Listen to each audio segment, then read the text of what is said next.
बिस्मिल्लाहिर्रहमानिर्रहीम। Programme public की आवाज़ के साथ मैं हूं आपका मेज़बान मोहम्मद नवाज़ डायरी। जी व्यूअर्स, इस बार जो हम प्रोग्राम करने जा रहे हैं, ये प्रोग्राम है पाकिस्तान के पहले पेपर फ्री हॉस्पिटल जो चैरिटेबल फॉर्म पे चल रही है। पाकिस्तान की एक बेहतरीन हॉस्पिटल, सेहत के शोबे में एक नुमाया कारकर्दगी दिखाने वाली हॉस्पिटल इंडस हॉस्पिटल में मौजूद हैं। आज आपको इंडस हॉस्पिटल का दौरा कराएंगे, कैसे पेपर फ्री इन्वायरमेंट में काम किया जाता है ये दिखाएंगे। इसके साथ साथ कोविड-19 में जो इंडस हॉस्पिटल का किरदार था उस पर भी गुफ्तगू करेंगे गुफ्तगू यहाँ के एक्सपर्ट डॉक्टर्स से भी, दिखाएंगे यहाँ के लोगों का हाल भी, किस तरीके से इनको ट्रीटमेंट दी जाती है, तमाम तर चीज़ें। आज का प्रोग्राम पब्लिक की आवाज़ में इंडस हॉस्पिटल के नाम, हमारे साथ जुड़े रहिए। इंडस हॉस्पिटल में मौजूद है और यहाँ पर इंडस हॉस्पिटल में ये जो पीड्स जो बच्चों का ओपीडी है वहाँ पर हम मौजूद हैं। दिखाते हैं आपको पेपरलेस इन्वायरमेंट। ये साफ़ सुथरी हॉस्पिटल है जहाँ पर जो पेशेंट्स हैं उनको लाया जाता है और पेशेंट के साथ साथ उनके जो मुख्तलिफ मुआयना किया जाता है। लेकिन यहाँ की खुसूसियत ये है कि पेपरलेस इन्वायरमेंट है। दिखाएंगे आपको कि पेपरलेस इन्वायरमेंट कैसे है। यहाँ डॉक्टर मौजूद है। अस्सलाम वालेकुम डॉक्टर साहबा। Good name please. Doctor Lubna साहबा। अच्छा डॉक्टर लुबना साहबा, ये पेपरलेस इन्वायरमेंट कैसे है? ये कहा जाता है कि इंडस हॉस्पिटल पेपरलेस इन्वायरमेंट है, वो किस तरीके से काम करते हैं आप? देखिए, एक मरीज़ को जब हम देखते हैं तो उसके पेशेंट जर्नी में कई कांटेक्ट पॉइंट्स होते हैं।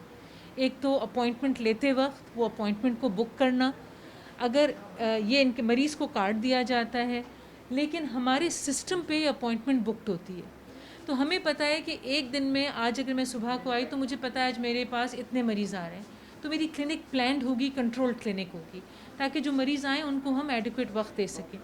फिर जब मरीज़ इधर आता है तो ये हमारा आउट पेशेंट मेडिकल रिकॉर्ड का पोर्टल है, इसमें हम सारी इसकी हिस्ट्री एंटर करते हैं। दूसरे अस्पतालों में फ़ाइल आता है मेडिकल रिकॉर्ड डिपार्टमेंट से, या कुछ अस्पतालों में फ़ाइल होता ही नहीं है, तो आपको पता ही नहीं है कि आपने पिछले उस मरीज़ के साथ क्या हुआ। आधा टाइम आपका जाता है, मरीज़ फ्रस्ट्रेट होता है कि जी ये पिछला क्या हुआ था। हमारे पास जैसे अगर मैं इस वक्त इन पेशेंट का देख रही हूँ, इनकी जो भी पिछले विज़िट्स हैं, पहला विज़िट इनका आप यहाँ पे मुझे नज़र आ रहा है, इनके कोई 2000 अक्टूबर 2019 से लेके इनके कोई 10-12 विज़िट्स हुए हैं। सारा एक एक विज़िट में हमारा रिकॉर्ड नोटेड है। सिर्फ इस एक कार्ड जो पेशेंट रखता है उस नंबर के ज़रिए हम सारा फाइल। फिर अगर आप देखें सारे जो इन्वेस्टिगेशंस हैं, सारे जो टेस्ट हुए, अब मुझे अगर इनका कोई टेस्ट करवाना है वो मैं इस पर ऑर्डर करूँगी और यही रिपोर्ट इंक्लूडिंग एक्सरेज, सारी रिपोर्ट एक जगह पे आ जाएगी। तो फिर मुझे रिपोर्टें कहीं से दरियाफ्त करना, ढूंढना, फिर कागज़ में निकल गया, इनके पास रिपोर्ट है, मेरे पास रिपोर्ट है, मसला ही नहीं। हर चीज़ यहाँ पे सेव्ड है। अगर मुझे कोई रिपोर्ट टेस्ट ऑर्डर करना है मैं इस पर लिखूँगी, वहाँ से रेडियोलॉजी या ब्लड लैब्स जो हैं वो पिक करेंगी वहीं से, और वहीं से वो इसी पे प्रोसेस करेंगी, यहीं पे रिपोर्ट। एक कॉमन क्वेश्चन है, वो एक क्वेश्चन ये है कि अगर ये सिस्टम बैठ जाए तो आपके पास अल्टरनेट क्या होता है? अगर ये सिस्टम बैठे तो बड़े मसले होते हैं, लेकिन बैठता नहीं है। रीज़न इज़ कि इसको बैठने से प्रोटेक्ट करने के लिए सेंट्रली, या आप आईटी डिपार्टमेंट वालों से पूछें, क्लाउड है, सर्वर्स हैं वगैरह, तो अगर एक जगह पे प्रॉब्लम होती है तो दूसरा होता है।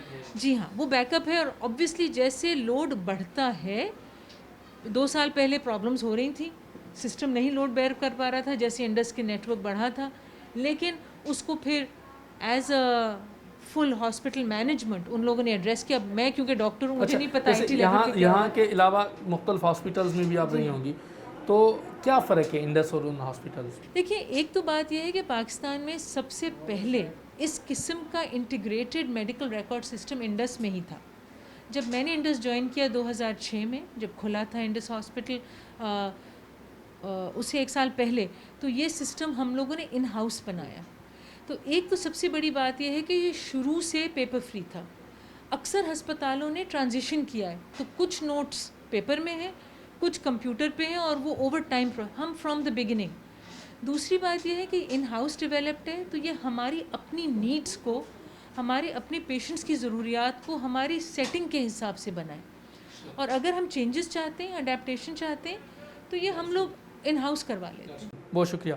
ये पेपरलेस एनवायरनमेंट जो हम आपको दिखा रहे हैं कि इंडस हॉस्पिटल में है, और कोशिश करेंगे कि दीगर जो ब्लॉक्स हैं वो भी दिखाएं और आपको दिखाएं कि इंडस हॉस्पिटल का ओवरऑल एनवायरनमेंट कैसा है और किस तरीके से ये सारे काम सर अंजाम दिए जाते हैं। तो ये सूरत हाल है इंडस हॉस्पिटल की, कि इंडस हॉस्पिटल के पीट्स जगह पे मौजूद है, पीट्स वार्ड में, जहाँ पर इस वक्त जो है वो पेपरलेस एनवायरनमेंट में इंडस का काम किया जा रहा है। जी, इस वक्त हम मौजूद है इंडस हॉस्पिटल में। एक बच्चा भी हमें मिला है और इनकी फरमाइश है कि इनको टीवी पे आना है। जी बेटा, क्या नाम है आपका? है ऊपर ऊपर होकर हाँ, क्या क्या क्या बनना चाहते हैं आप? कराटे हैं? कराटे कराटे कराटे कराटे खेलोगे? अभी क्यों, यहाँ पर क्या क्या हुआ है? इंजेक्शन लगाते हैं डॉक्टर्स? डॉक्टर्स अच्छे हैं या इंजेक्शन लगाते हैं? अच्छे अच्छे हैं। तो क्या कहेंगे हॉस्पिटल के हवाले से? हॉस्पिटल कैसी है ये? ठीक है हैं? बहुत अच्छी है। अच्छे इनकी मदर भी मौजूद है। क्या इनको तकलीफ? इनको ब्लड कैंसर हो गया है। अच्छा, तो यहाँ पर इसी ट्रीटमेंट के हवाले से आ रहे हैं आप? कब से है इनको? हम अगस्त से आ रहे हैं। बहुत अच्छा ट्रीटमेंट होता है, बहुत कोऑपरेटिव है सारा अमला, सब लोग बहुत अच्छे हैं और ट्रीटमेंट बहुत अच्छा हो रहा है इनका। कितना खर्चा लगता है यहाँ? यहाँ पे कोई खर्चा नहीं लगता। पैसे लेते हैं? नहीं, बिल्कुल नहीं। वैसे ओवरऑल क्या सिस्टम है कि वैसे आपके हस्बैंड क्या करते हैं? मेरे हस्बैंड कुछ अरसे से बेरोज़गार थे, हार्ट के पेशेंट हो गए, लेकिन ये है कि यहाँ पे हर चीज़ फ्री है। चलें, ज़बरदस्त हो गया। बेटा एक नारा लगाएंगे, पाकिस्तान पाकिस्तान जिंदाबाद अब ज़ोर से बोलेंगे, पाकिस्तान। पाकिस्तान जिंदाबाद। चलें, माशाल्लाह। ये बच्चा है, इंशाल्लाह अल्लाह पाक इनको सेहत देगा और कैंसर जैसे मुझे बीमारी से लड़ेंगे और कामयाब होंगे। इंडस हॉस्पिटल में मौजूद हैं और यहाँ पर डे केयर सेंटर, जिसमें जहाँ पर कैंसर के बच्चों को कीमोथेरापी की जाती है, उस पर गुफ्तगू करेंगे और दिखाएंगे आपको ये बच्चे हैं उन्होंने किस किस्म की पेंटिंग्स बनाई हैं। कई बच्चे ऐसे हैं जो वो सर्वाइव नहीं कर पाए कैंसर के बायस, लेकिन उनकी पेंटिंग्स यहाँ पर मौजूद हैं। यहाँ पर हमारे यहाँ मीडिया रिलेशंस के ऑफिसर मौजूद है, मुबाइला साहबा, उनसे भी गुफ्तगू करते हैं। मुबाइला साहबा, बहुत शुक्रिया, आपने प्रोग्राम पब्लिक की आवाज़ के लिए टाइम निकाला। कैसे बच्चों को डे केयर में रखा जाता है और पेंटिंग्स भी बनाते हैं, मुख्तलिफ इनकी मसरूफियात होती कि यहाँ पे जो ये पूरा आपको कमरा नज़र आ रहा है, ये हमारा डे केयर का कमरा है। यहाँ हम डे केयर इसलिए कहते हैं क्योंकि यहाँ पे बच्चे आते हैं, दिन में हम तकरीबन 100 बच्चों को यहाँ पे ट्रीट करते हैं और ये यहाँ पे आते हैं अपनी एंटीबायोटिक्स लगवाने के लिए या अपनी कीमोथेरेपीज़ के लिए। तो यहाँ पे जो पेंटिंग्स आपने बात की, उनकी जो आपको नज़र आ रही हैं, ये हमारे कैंसर के हीरोज़ की पेंटिंग्स हैं। उस बच्चे जो हमारे बच्चे हैं कैंसर के, उन्होंने जो जी जैसे यहाँ पे नाम भी लिखे हुए हैं, ये पेंटिंग आयशा अली की हैं, वो ये तमाम पेंटिंग्स आयशा अली की हैं। कुछ बच्चों ने नाम लिखे हैं, नहीं लिखे हैं। बच्चों को शौक़ होता है, वो यहाँ पे इतने लंबे ट्रीटमेंट के लिए मौजूद होते हैं काफ़ी अरसे के लिए, तो उनके लिए हमने मुख्तलिफ़ चीज़ें उनका माइंड डिस्ट्रैक्ट करने के लिए उनकी बीमारी से रखी हैं, जिनमें से एक आर्ट्स थी।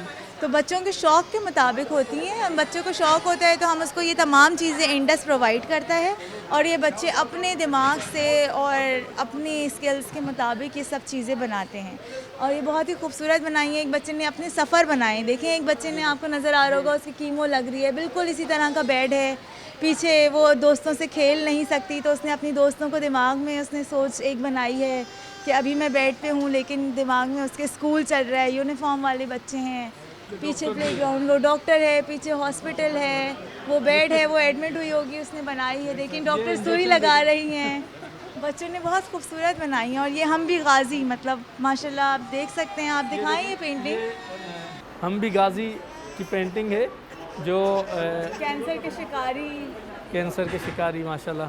तो ये यहाँ जो डे केयर सेंटर है वो दिखा रहे हैं आपको कि डे केयर सेंटर में बच्चों को रखा जाता है, किस तरीके से उनको किया जाता है। मोबाइल आप एक पेंटिंग दिखा रही थी कि जो बच्ची सरवाइव नहीं कर पाई थी, वो जैनब की पेंटिंग है और माशाल्लाह जैनब हमारे यहाँ बहुत ज़बरदस्त पेंटिंग्स बनाती हैं। उनकी और भी शाहकार जैनब के हमारे पास मौजूद हैं इंडस अस्पताल में, लेकिन इनमें से एक ये है, ये सामने लगा हुआ है। ये ऊपर वाली या नीचे वाली? ये ऊपर वाली पेंटिंग। अच्छा, चलें, ये कब फोत हो गई थी जैनब? ज़ैनब का कुछ अरसे पहले इंतकाल हुआ है, काफ़ी टाइम हो गया है लेकिन बहुत ज़्यादा लंबा अरसा नहीं हुआ है। और इनकी और भी पेंटिंग्स हैं, वो हमारे साइको सोशल डिपार्टमेंट में लगी हुई हैं। मेरे ख्याल से 8-10 साल ऐसी उम्र होगी ज़ैनब की। चले, ज़ैनब सर्वाइव नहीं कर पाई, वैसे भी ज़ैनब 12 साल होगी या तो मुझे, मतलब I am not sure about the age, लेकिन पेंटिंग्स उनकी बहुत ज़बरदस्त। कैंसर की वजह से ज़ैनब सर्वाइव नहीं कर पाई, लेकिन ये इदारे मौजूद हैं जो कैंसर के जो पेशेंट्स हैं उन कैंसर के पेशेंट्स को ट्रीटमेंट देते हैं, फ्री ट्रीटमेंट देते हैं। दीगर एरियाज़ भी इंडस हॉस्पिटल के आपको दिखाएंगे, हमारे साथ जुड़े रहिएगा।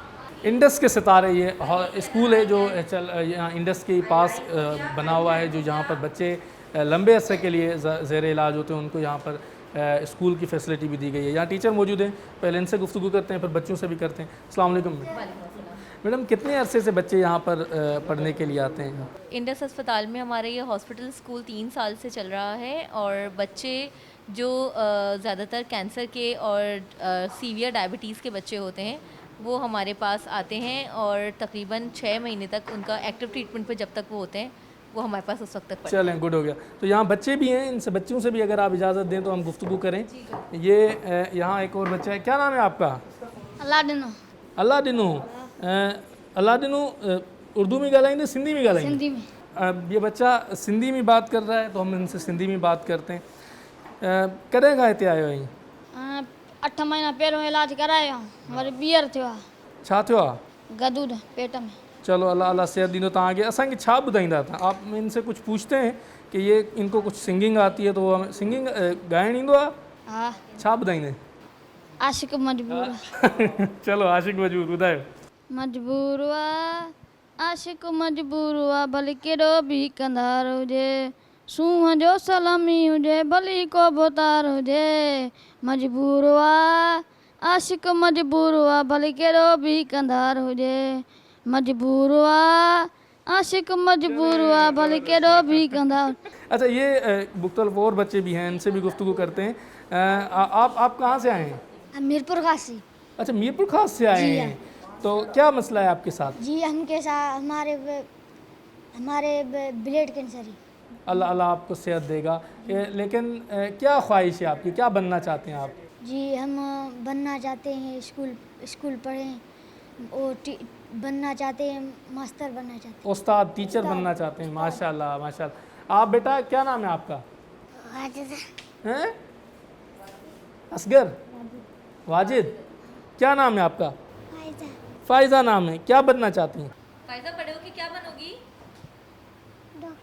डॉक्टर बनेगी। चलें, तो ये है इंडस के सितारे के नाम से स्कूल चल रहा है और इस स्कूल में अफ़गानिस्तान से भी बच्चे आए हुए हैं, सिंध के मुख्तलिफ़ अज़ला से भी बच्चे आए हुए हैं, पूरे पाकिस्तान से लोग आते हैं, बच्चे आते हैं।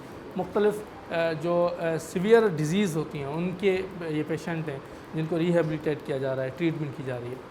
प्रोग्राम पब्लिक की आवाज़ के साथ आज खुसूसी प्रोग्राम इंडस हॉस्पिटल के नाम।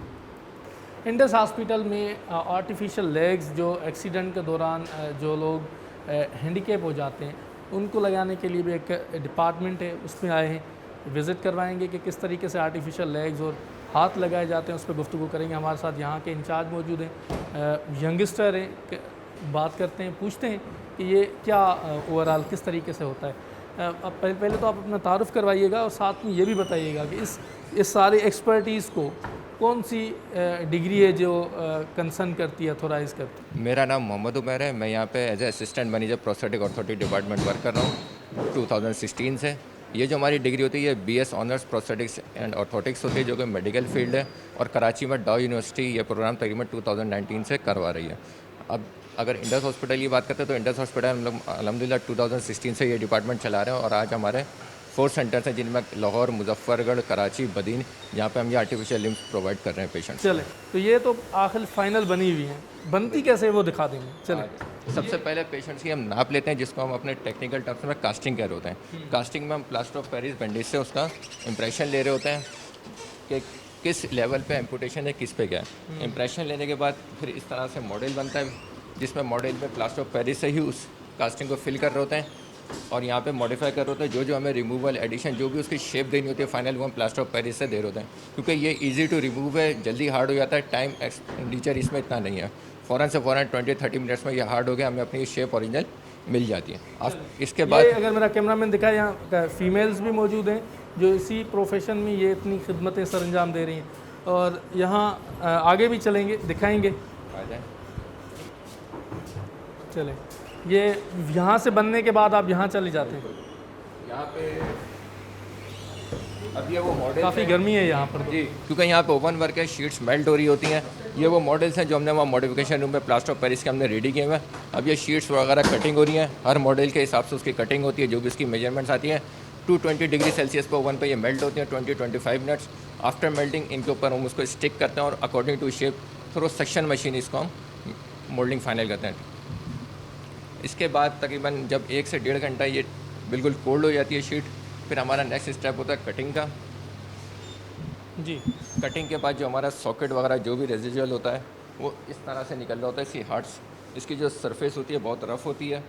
इसको हम स्मूथ करने के लिए इस तरह से जैसे ये हुई हुई है, इसको फिर हम मशीन्स के थ्रू इसको स्मूथ कर होते हैं। मशीन में मैं आपको दिखा देता हूँ किस तरह से वर्क हो रहा होता है। ये हमारी मशीन्स हैं, इसमें डिफरेंट टूल्स, डिफरेंट स्लीव्स लगती हैं अकॉर्डिंग टू रिक्वायरमेंट, और फिर उसको हम बिल्कुल फाइनल इस तरह से शैम्फर कर रहे होते हैं ताकि पेशेंट को बिल्कुल भी ये पिंच ना हो रही हो। आफ्टर कंप्लीशन फिर हमारा गेट ट्रेनिंग का प्रोसेस होता है, जिसमें पेशेंट को फिट करवा के उसकी ट्रेनिंग वगैरह करवा रहे होते हैं। वो यहीं पर ही होती है? बिल्कुल, वो 7 रूम है, मैं आपको वहाँ पे दिखा। चले, ये 7 रूम, यहाँ पर भी चलते हैं। और ये पूरा जो है वो इंजीनियरिंग काम जो है वो यहाँ पर होता है सरंजाम। उसके बाद हम जा रहे हैं जहाँ पर ये पेशेंट्स को चेक करवाया जाता है कि किस तरीके से ये लेग्स लगेंगी, क्या होगा, और किस तरीके से रिहेबिलिटेट जिसको प्रोसेस को कहते हैं। वो एरिया जहाँ पे पेशेंट फिट कर रहा होता है अपना इनसाइड का आउट, ताकि उसको प्राइवेसी फील हो, आराम से इजीली वो अपनी वेयर कर लेता है। लिम्ब वेयर करने के बाद हम उसको जिम में ले आते हैं। फिर अस्सलाम वालेकुम। अच्छा, माशाल्लाह। बेटा क्या हुआ था आपको, क्या हुआ था?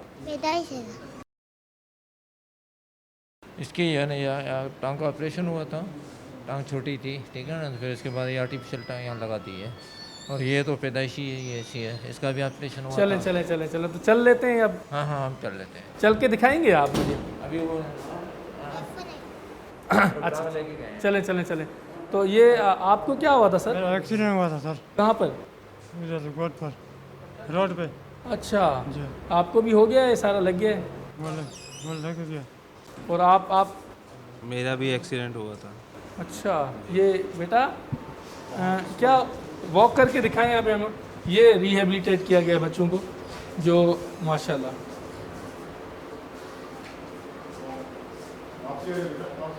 बेटा क्या हुआ था आपको?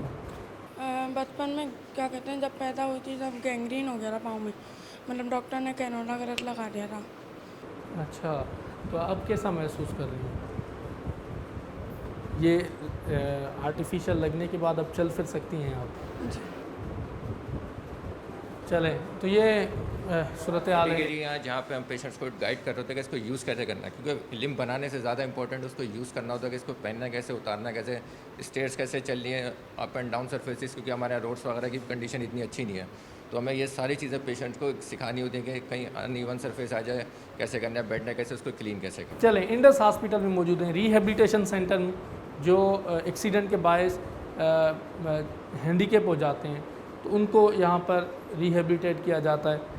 और यकीनन एक पाकिस्तान का बेहतर चेहरा हम आपको आज दिखा रहे हैं, जहाँ पर मुफ्त फ्री ऑफ कॉस्ट ये तमाम तर सर्विसेज दस्तयाब हैं।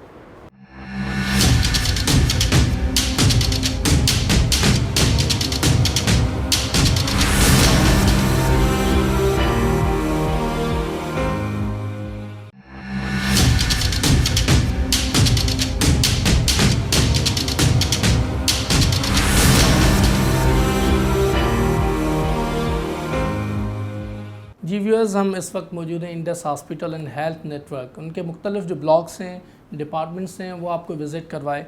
अब गुफ्तगू करेंगे उस शख्सियत से जिसने इंडस हॉस्पिटल बनाने में एक बहुत बड़ा किरदार अदा किया। डॉक्टर अब्दुल बारी ख़ान साहब हैं, ख़ुद लीड कर रहे हैं इंडस हॉस्पिटल को।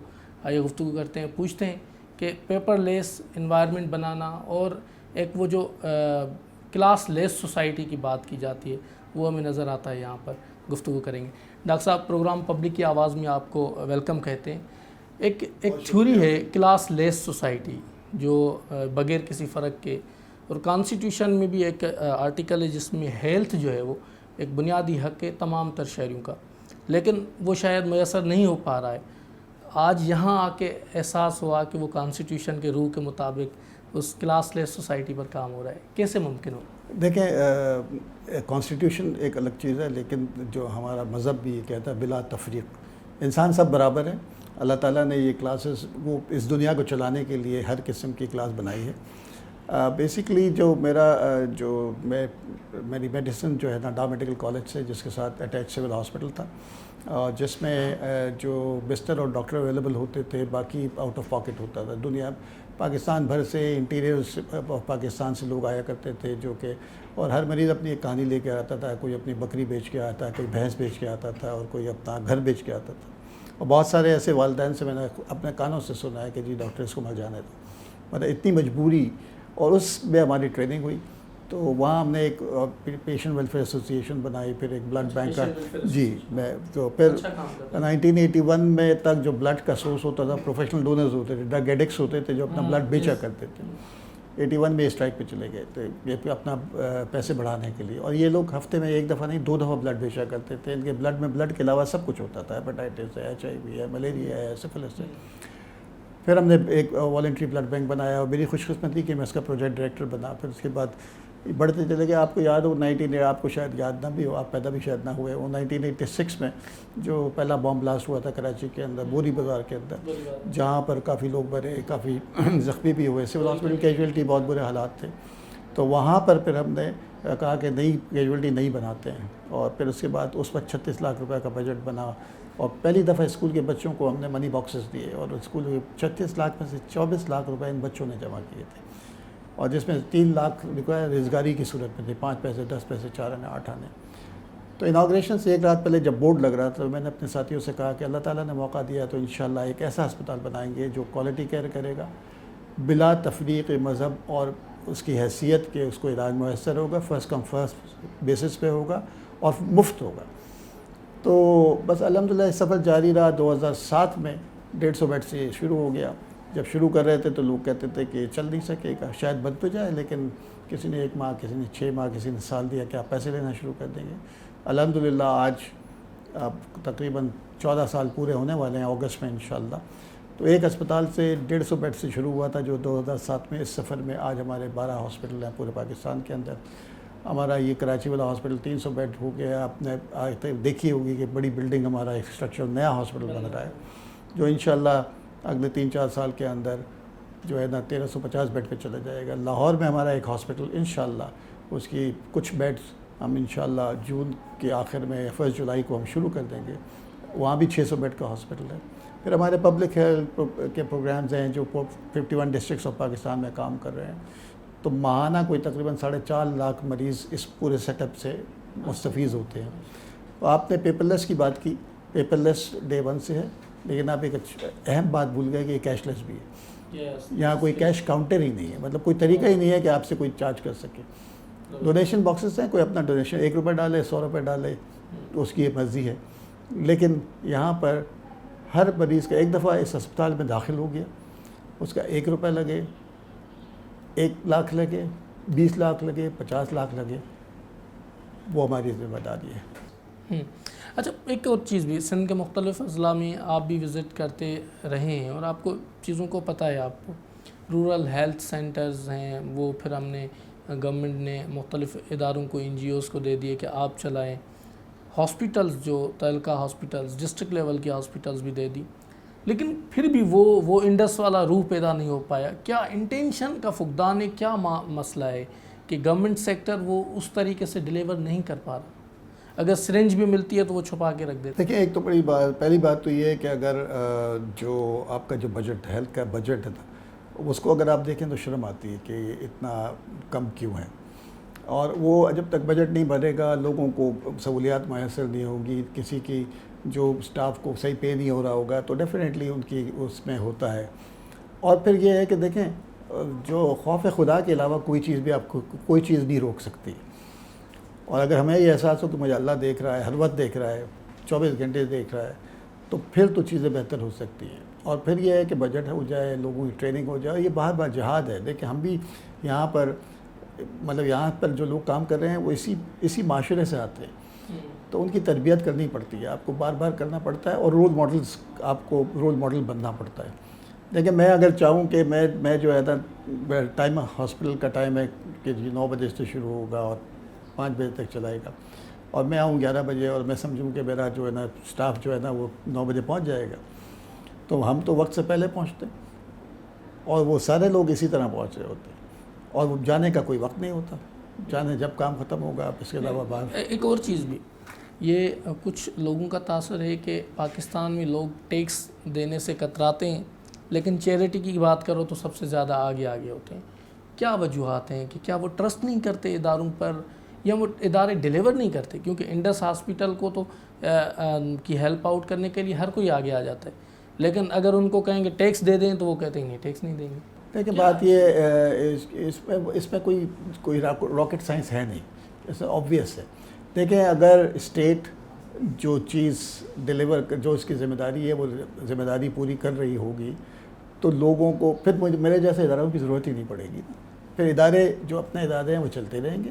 और फिर जो है ना, और जब लोगों को पता लग रहा है, देखिए हमारे लोग क्यों देते हैं किसी जगह को, वो क्रेडिबिलिटी के ऊपर देते हैं, वो आपके काम के ऊपर देते हैं कि अगर आप काम सही कर रहे हैं। लेकिन मैं अपने स्टाफ को यही कहता हूँ कि यहाँ पर जो है ना आपको जो यहाँ मिल रहा है, यहाँ पर जो आ रहा है इंडस को, ये सबसे बड़ी चीज़ जो है ना, ये जो मरीज़ है ना, ये मरीज़ जो दुआ करता है जब उसको रिलीफ मिलता है, और मरीज़ की दुआ बहुत तेज़ी से जाती है और हाँ बहुत गरीब। तो और मैं उनको ये कहता हूँ, और देखें वो आदमी किसी मुसीबत में होता है ना, वो बहुत ऐसा लम्हा होता है कि अल्लाह से ताल्लुक़ बहुत नज़दीक का होता है। क्योंकि आपने ख़ुद भी किया होगा कि जब ऐसे हम लोग नमाज़ पढ़ते हैं, बस नमाज़ पढ़ी, टकरे मारी, दुआ करी, ये नहीं की, लेकिन जब कोई मुसीबत होती है तो फिर दुआ की जो वैल्यू होती है ना, जो उसकी क्वालिटी होती है, वो बहुत ही वो दिल से निकली होती है।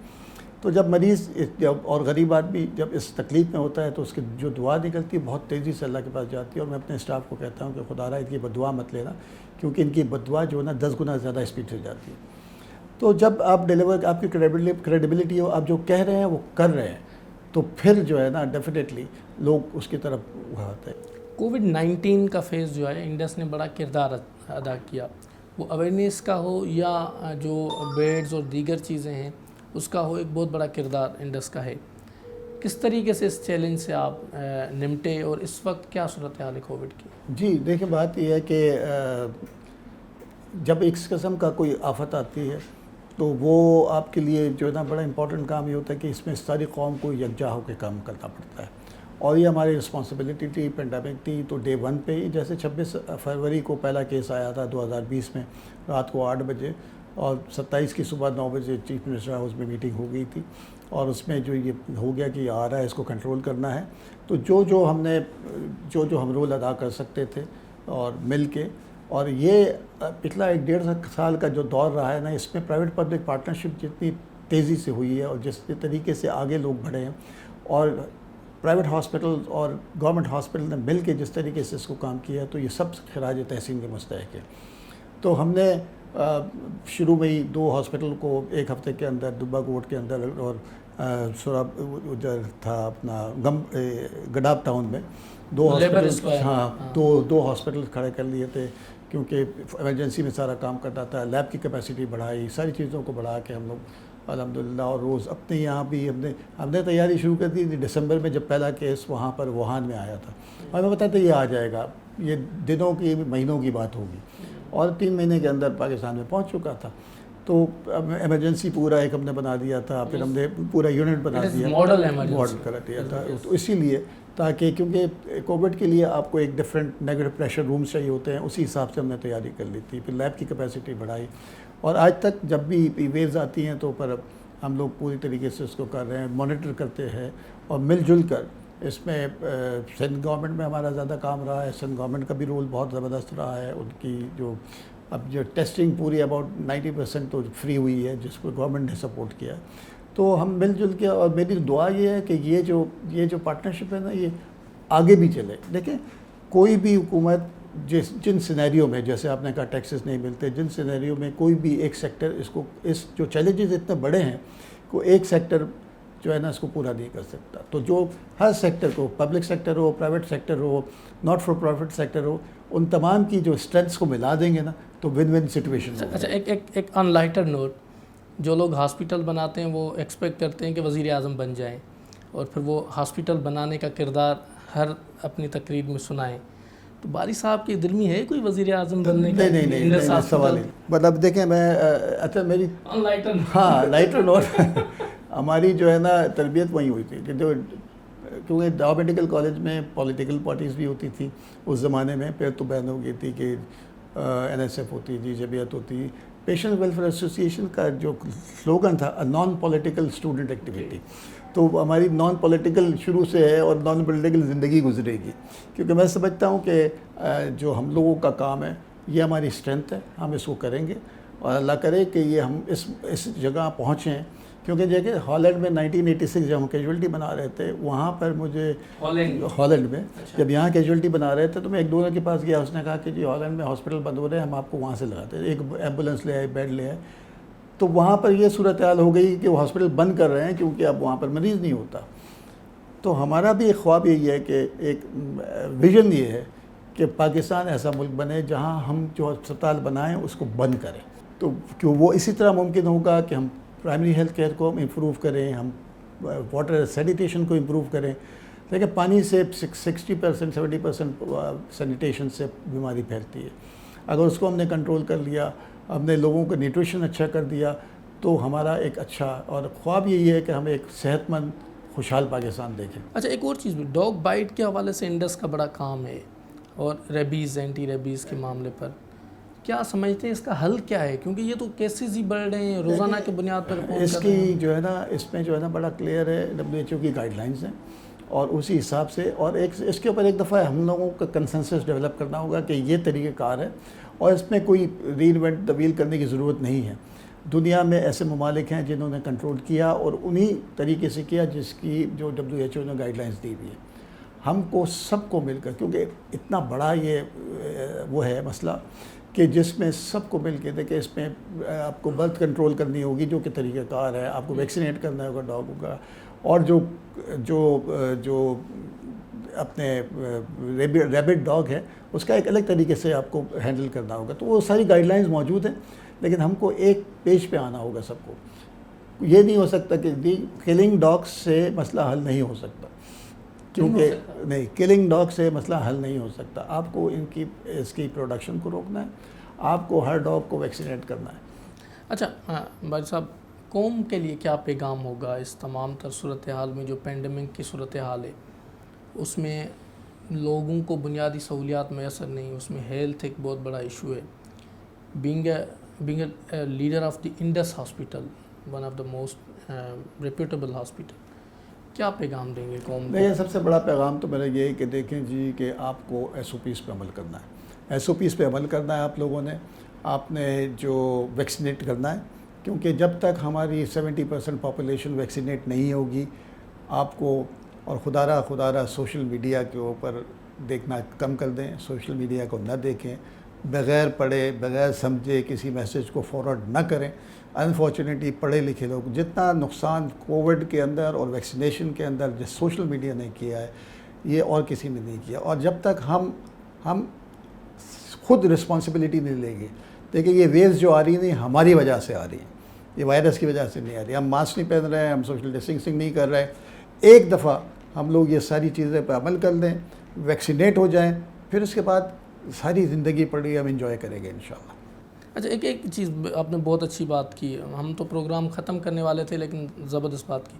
सोशल मीडिया पे दो चीज़ें चल रही हैं, एक तो वो मकनातीसी वाला मामला, वो शायद आपने भी देखा होगा कि वो कहते हैं कि भाई हमने वैक्सीन लगाई, और दूसरी बात है कि दो माह के बाद हम 2 साल के बाद वैक्सीनेशन के मर जाएंगे। उसके क्या है मामला कोई? देखिए मकनातीस तो बड़ा आसान है, आप एक मकनातीस यहाँ रखें और यहाँ लगा लें तो वो चिपक जाएगा इसके साथ, ठीक है ना, बड़ा आसान है। बल्ब का भी यही है, बल्ब कुछ ही नहीं लगाया, बल्ब जला रहा है, बल्ब जल रहा है, तो बटन वाले बल्ब आते हैं, उसको आपने यूँ लगाया, उसको बटन ऑन कर दिया, बल्ब जल गया, तो बेवकूफ़ बन गया। जहाँ तक देखिए एज ए मुसलमान होने की हैसियत से मुझे तो अपने अगले लम्हा की नहीं पता, मैं 2 साल की गारंटी कैसे दे सकता हूँ कि 2 साल में जिन्होंने वैक्सीन लगाया वो मर जाएंगे। तो इसलिए ये सारी चीज़ें वो ऐसी हैं, और अनफॉर्चुनेटली पढ़े लिखे लोग इसको आगे करा रहे हैं। चलें, बहुत शुक्रिया डॉक्टर बारी साहब। डॉक्टर बारी इंडस हॉस्पिटल को लीड कर रहे हैं, वो हमारे साथ मौजूद थे। इंडस हॉस्पिटल में सहूलियात पर गुफ्तगू की, कोविड-19 के दौरान जो हॉस्पिटल का किरदार था इस इदारे का, उस पर भी बात की। सोशल मीडिया पर जो वैक्सीनेशन के हवाले से बातें चल रही हैं, उस हवाले से भी आपके सामने तमाम तर जो एक ओपिनियन है, एक्सपर्ट ओपिनियन, वो सामने रखा। अभी अपने मेज़बान मोहम्मद नवाज़ दायरी को दीजिए इजाज़त। किसी अगले प्रोग्राम में किसी और मौजू के साथ आपकी खिदमत में हाज़िर होंगे। तब तक के लिए कैमरा टीम अब्दुल्ला बदर, मोहम्मद शमशाद, शेर हयात और टेक्निकल स्टाफ अमजद जावेद, मोहम्मद इरफान के साथ दीजिए इजाज़त। अल्लाह हाफ़िज़।